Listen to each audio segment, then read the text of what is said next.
Good day and welcome back to another DB Gekishin Squadra video. In this video we're going to be taking a look at the top 10 tips that I can give players to improve their performance, whether a new player, current player, anything, etc. So the first one is at the start of every match you'll go through Divine Draw. Divine Draw will give you two modifiers that will affect the gameplay for that round. Let's say for example you receive the long grass round Gods of Destruction. This means that vision around them will be distorted, which makes characters like Krillin, who places mines or traps, really good in these situations, because players can't see anything until they enter the grass. Paying attention to the Divine Draw and how it modifies your gameplay is incredibly crucial if you want to maximize the characters you pick. Auto or manual? Well, auto skills and auto divine draw cards is very helpful in the beginning for new players. If you have not learned your character and others, making sure that you play on auto is going to be the most seamless method for you. However, once you do get experienced enough, it is important to move to manual. Once you start to understand the game, being able to control which skills level up when and which divine draw cards you pick is going to be very crucial towards giving you the slight edge over the opposition. Next, we need to take a look at farming. This is a key mistake that a lot of players make early on. Gekishin Squadra is a very quick MOBA game. It is roughly around anywhere between 8 to 15 minutes max. In Gekishin Squadra, levels are the most important currency players have. There's no items or anything else like that. Players gain all their power through levels. Farming mobs and packs and getting experience is the absolute most important thing that you can do in Gekishin Squadra, especially in the first 4 to 5 minutes of the game, which is the early game.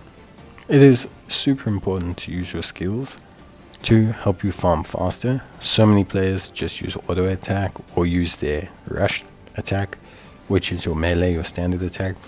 Use your abilities, clear the mobs as quickly as possible. Everything is a super low cooldown except for your ultimate. Make sure that you're using those abilities, clearing mobs.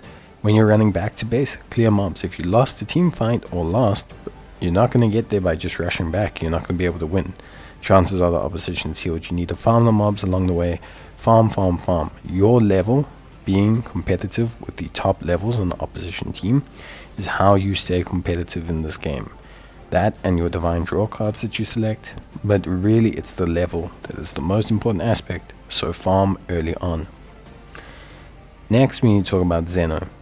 A lot of players say, I don't know how to stop Zeno, I don't know what to do. Well, you can't stop Zeno.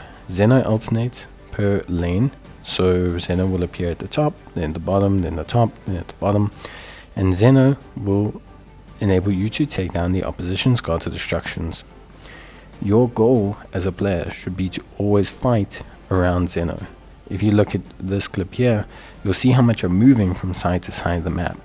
This is to both defend my lanes against Zeno, so while the opposition Zeno is in my lane, if I see them barreling down, 2 or 3 of them, I'm defending my lane, securing the lane that has their Zeno attacking us, and then moving down. You need to secure both lanes, because making sure that you fight around where Zeno is active or defend where Zeno is active and defending in numbers and making sure you're organized is going to be how you really get those smash and grab victories. A lot of players always say, well, it feels impossible because when Zeno goes down we lose the game. That is currently how the game works. If you are not defending your Gods of Destruction, you are not fighting around that, and you are not taking advantage of when your Zeno is up, you won't win this game. Boss buffs. Boss buffs are super important. There are numerous bosses in the game, Android 16, Ribrianna, Chaco, Nappa, etc. And they will spawn at the top, the bottom, and then one will always spawn in the middle. These bosses are important because of 2 reasons. One, they each give you a buff, whether that's a movement speed buff, a health buff, an attack buff, or they just straight up damage Gods of Destruction. They are super important. 2, if you manage to defeat 3 of them, you get what's called a 3 boss buff, which is a huge team-wide buff that will make it so that you have both Zenos attacking both lanes at the same time. This is crucial because it forces the opponent to not have the ability to pick a lane to defend. Mobility is key. You'll see me have mentioned a few times how I've been shifting lane. you'll see me mention a few times fighting around objectives like the bosses, your Zenos, your gods of destruction, and mobility because of this is key. Not only is it from a sense of speed, but also from the sense of making sure that you are fighting around your opposition. Movement is something that is very, very, very easy to do, but difficult to master. You need to understand the directionals of your abilities, your character's movements, your speed movements, your preference. All of that is very, very crucial in DB Gekishin Squadra. Next is visibility.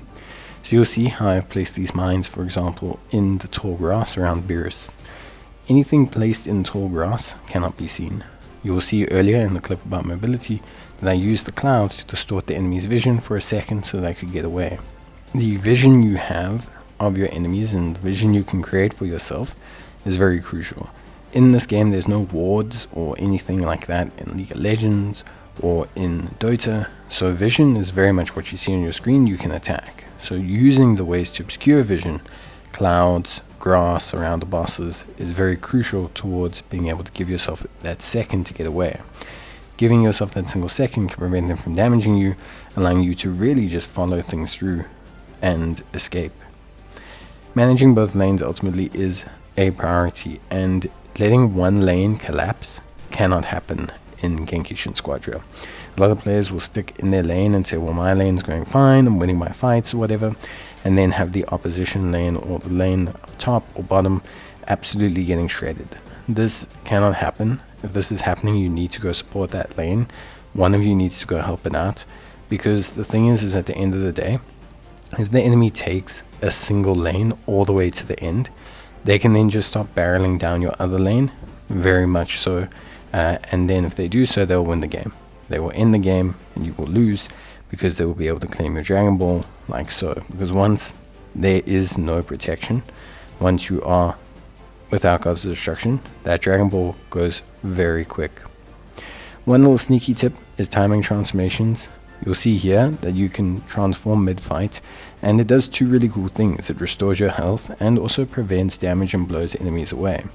It doesn't always mean that you're going to be able to survive forever, but it's a really cool, neat little trick that if you're in a spot of emergency, when in doubt, just spam that little transformation button or save it for when you feel like you might be in trouble in a team fight. A timely transformation can turn the tide of battle really well. And then finally, just a little bit of a housekeeping tip. Upgrade or star upgrade as many different characters as possible. You want to expand your roster as much as possible, A, for team building, B, for experience and learning characters. And so expanding and star ranking up multiple characters is going to be the best course of action, more so than hyper focusing on 2 or 3. So if you need more help with hero memories, you can always go watch my video on it. But basically making sure that you're upgrading numerous characters to 1 star, 2 star, 3 star is going to help you to get more resources, more customization, and have more fun. But that's it for me. See you guys next time. Till then, take care, stay safe, and as always, thanks for watching. See you guys in the next video. Bye.